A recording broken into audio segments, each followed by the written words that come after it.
and obviously you went over here. No surprise to anybody.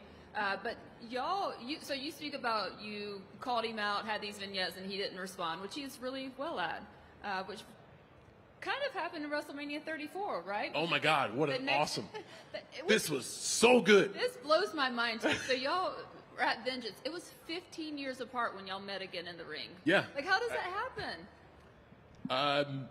There's somebody else you're going to have to talk to who's kind of writing the program. Well, so for this WrestleMania specifically, I know you had gotten into acting at the time. Maybe there wasn't a storyline, like a set storyline for WrestleMania that year. He's at home. He's retired again. I think it was number 4. And he's had his second hip redone. Sabbatical. We'll call it a sabbatical. Yeah, sabbatical. He's rehabbing his second hip, minding his own business, and... And I get on TV and call out The Undertaker. Yes, a lot. So I kind of fell into a part-time role, and I kind of assumed that role for maybe 2016, 2017, in that vein. We all know, if you're not in the #1 contendership, if you are not in the hunt by January, you can either win the Rumble, win the Chamber, or cross your fingers to get on the WrestleMania stage. I lost the Rumble. I lost the Chamber, and I had no opponent for WrestleMania. Now, as a part-timer, I wanted to be empathetic to the role of a full-timer. So what's the story I'm going to tell?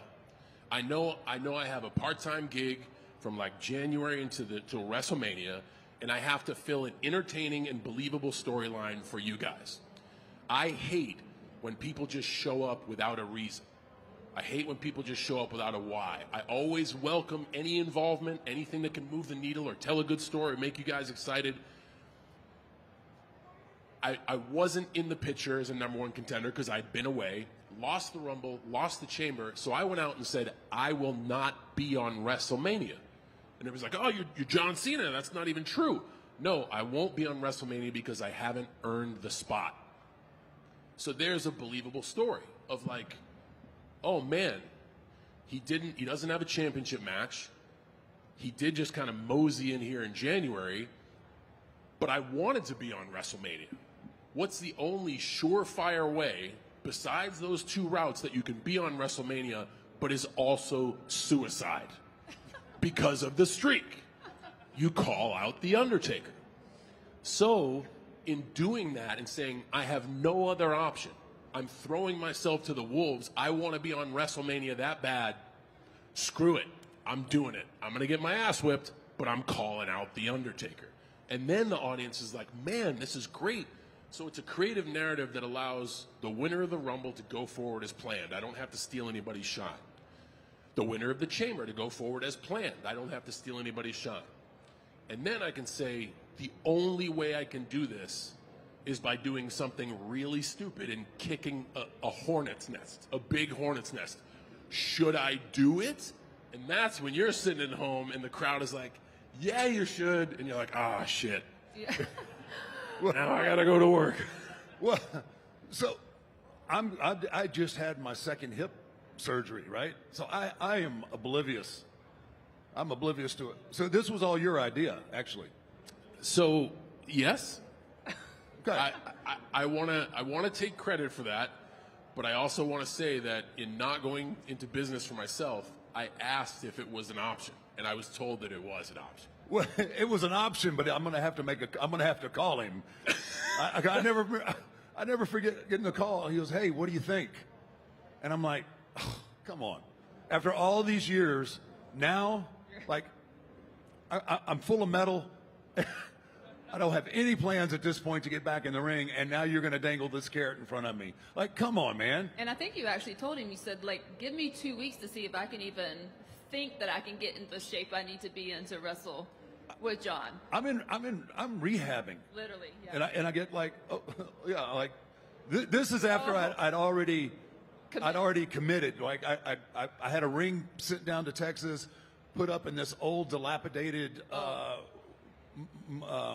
auto shop, and like I'm running like I am not going to have this match after all these years with you and not be able to go, right? So I am like, and talking about being your harshest critic, like I'm looking for every reason to say Man, I don't know. Because you just don't want to have that kind of a marquee match.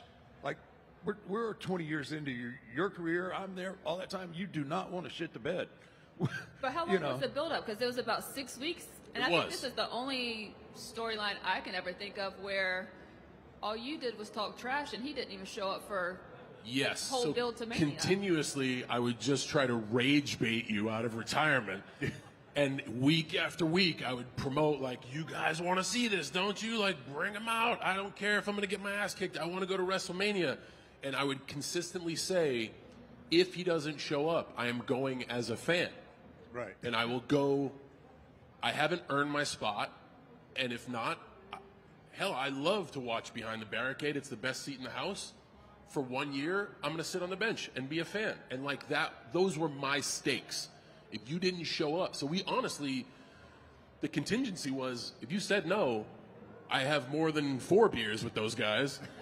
I have 84 beers with those guys and enjoy a hell of a WrestleMania. Well, let me tell you, he got in such good shape that year. Like, he was training so hard. I told him all these years I would train with him. We'd have this, we'd work out together, eat clean. That year I was like, screw that. Like, I am not suffering for 6 weeks for you to come out of retirement again. I'm glad you are. I'll be there working out with you, but I'm going to eat pizza at night. So he trained so hard, was in such good shape, and then... Yeah, there was no reason for me to be working this hard that old. but I knew once I committed, like, okay, we're going to go to Mania, and me and John are going to tear that son of a bitch down. Like, it was, once I committed, it was like, okay, man, this is going to be the one. This is the one they've waited to see. Because at this point in our careers, it's hard to find somebody to have that kind of a marquee match. We've got at this point we have one single PLE match together, a few tag matches through the years. Like, this is untouched, really. So can you let the fans know, because I think it might be a little different from each one of y'all. What was y'all's perspective backstage that day going into Mania of how the match would go? I think yours is a better opener. Yeah, mine is a much better opener, right? So I did. I trained like an animal. I was a total bear to be around my family. Like, it was like trying to get that first booking, right? I mean, that was where my mindset was. And I have to say, like, I was in killer shape, in the best shape I'd been in probably a decade. And I remember getting to WrestleMania and going in the old man's office, and I was like giddy. I was fired up because I was like, man, this is going to be awesome. And I remember going into his office and sitting down, and I was like, all right, man, what do you want tonight? What do we got? What we got, 30? He goes, no, I think we got about 5 minutes. I want you to hit the high notes, and let's call it a day. And I was like, that's good. Right? No, seriously, what do you want? And he goes, no, that's what I want. I want you to come in. I want you to kick his ass, drop him on his head, cross the arms. Let's get out of there. No. I've been training like a maniac. I know, man. You're in excellent shape. God damn, you look good. I'm like, yeah, I know. There's a reason.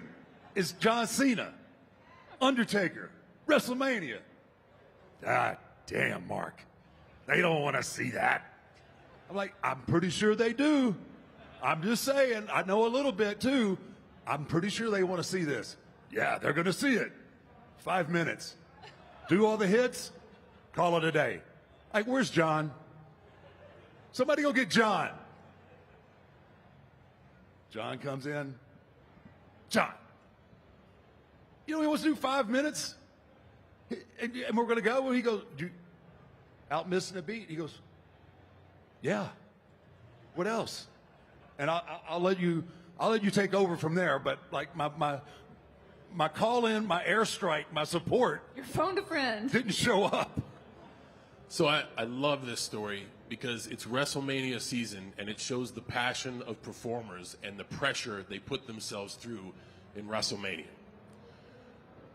The streak, the contributions to the company, your loyalty to the brand, your loyalty to Vince, your passion to perform in front of people. When you hear Undertaker attached to WrestleMania, your knee-jerk subconscious reaction is, I am going to fucking wow these people.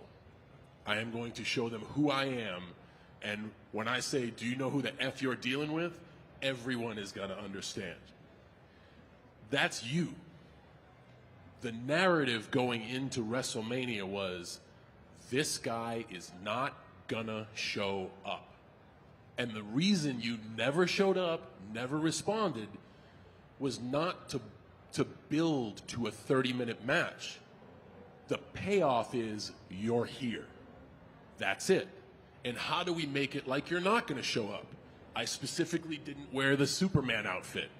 It's the one time in my life I actually wore full jeans. When the doors opened, they had, creative had like, hey, 5 minutes before your segment, we're going to put you out in the audience and we're going to put you out there. I said, no, I'm going to WrestleMania as a fan. And to fans who went with that, doors opened at 2. I was in section 300 at 2 o'clock. I talked to fans. Those are my boys from Australia right back there, the guy putting his hand on my arm. I talked to everybody in that section. Literally drank beers with everybody. So we're setting the stage for, like, you're not going to show up. Because no one believed that John Cena was going to go as a fan. And this is the moment right here where the referee is informing me that I might be in a little bit of trouble and I might want to get dressed. And this happened, like, after the 3rd or 4th match. So it's all built into the story. The story of WrestleMania for you and I in that moment was not, let these guys go 35 minutes. The story was, would you show up?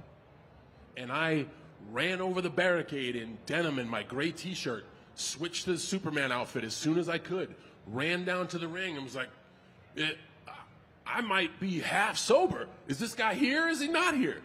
And man, when the lights went out and you showed up as Undertaker, that's the payoff. And then when they see you, having not seen you in a while, when they see you in your strongest form against a force to be reckoned with in WWE, just going through this person, that helps you for the next one. Like, that's the purpose of what we did. Yes, selfishly, we could have gone 30 minutes. You should have called me from Austin.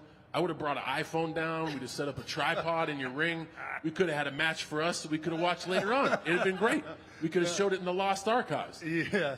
But for this, that's why I walked into Vince's office and you were like, are you for this? I'm like, yes, I am. That's absolutely what we should do. That's the logical story of what to give the consumer what they want. We have bet the farm that you're not going to show up. Everybody here thinks I'm not going to be a fan. Oh my God, he's going to show up. And then when you show up, you kick ass and you stand tall as the Undertaker, and everybody leaves going, yeah, that was great. And hopefully maybe like, and I'd like to see them go at it again. Now, we never had that chance, but with the build-up we had, a 30-minute match, it doesn't make sense. Yeah, see, that's one of those instances we were talking about earlier. Like, I had the vision, right? I think you, and this, even in as many years as that I've got in the business at this point, you're thinking business, and I'm thinking personal. And a lot of times we think it, especially WrestleMania, we think it personal. Yeah. And I love the fact that my trajectory started at the bottom, because so many matches were like, okay, you guys got 7 minutes. You are going to kick the shit out of John and win clean with your finish. Yes, that's exactly what we need to do tonight. Right. Well, So when that position was put in front of my plate for WrestleMania, I'm like, yes, that's exactly. We need to get that guy back. And that guy on that night came back. And that, for me, it was nothing more special. And I got to see the look of frustration and disappointment in your eyes. Because after we got out of Vince's office, we went to a smaller locker room with Michael Hayes and Arn Anderson. Right. And all three of you guys ganged up on me to be like, we can't do this. We cannot do a match like this. And I'm like, no, this is what we're doing. we are doing this.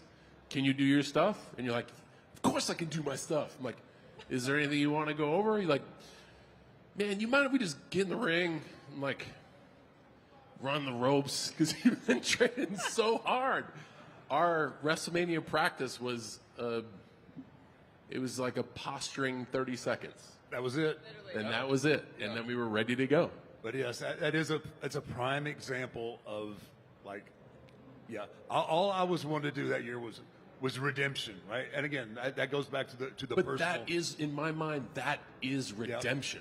The audience now knows you are back, man. You are back. You're still trying to sell me on it. I don't don't need down to. the road. It works. It absolutely worked. Hey. All right, damn it. Let's move this furniture. Come on, man. I want my damn WrestleMania match. But it's also like we need to know our part. With this panel, not a chance. Are you at this point? That I is got you. no problem doing it now. That's not me. That's not me. I got no problem going 2 minutes right now, and I'll still be gassed. I am a host. Thank you very much. I am the host of WrestleMania.